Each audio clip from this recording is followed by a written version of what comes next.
One great concern of ours right now is that Monsanto and the Grocery Manufacturers Association, if they feel that American democracy is too successful and that Americans are going to fight for the right to know what we're eating, especially when 9 out of 10 of us agree. And in fact, the New York Times just reported that their most recent poll shows 93% of Americans support labels on genetically modified food. So there's a big democracy problem looming for the Grocery Manufacturers Association and Monsanto.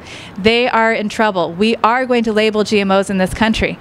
Even as corrupted as our government is by corporate money, it's going to happen because when you get 9 out of 10 people pushing a cause, it's inevitable.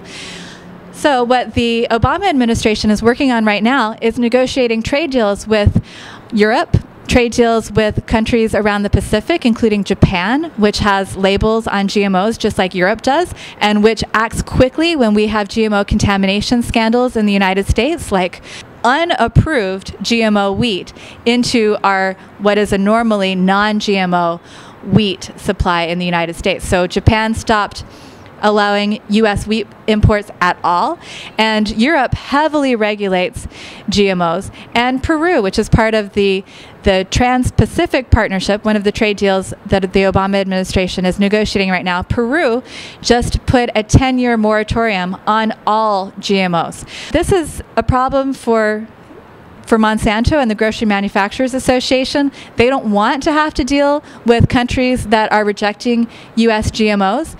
But I think that the other thing that's driving the aggressive stance of the Obama administration to try to eliminate what they see as barriers to trade when people stand up for their rights as eaters, I think that one of the things that's driving this is actually the coming success of the non-GMO movement in the United States. I'm almost embarrassed to be called a role model for young people because when I was young, I didn't know much about the world.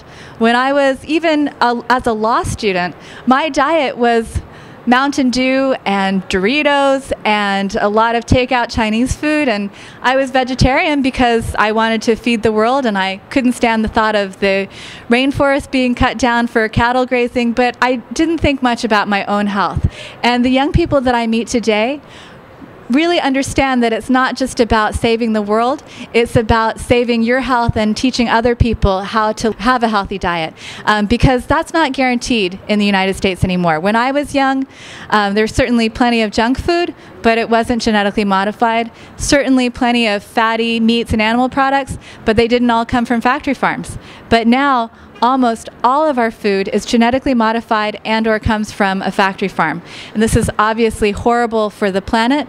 It's also terrible for our health. So I want to give advice to young people out there, care for your own health as much as the planet and help others do the same. They're trying to pull the wool over your eyes while you weren't looking. Your dinner was disguised. You won't see it mentioned in the supermarket aisle. It's hiding in the boxes where the GMOs are piled.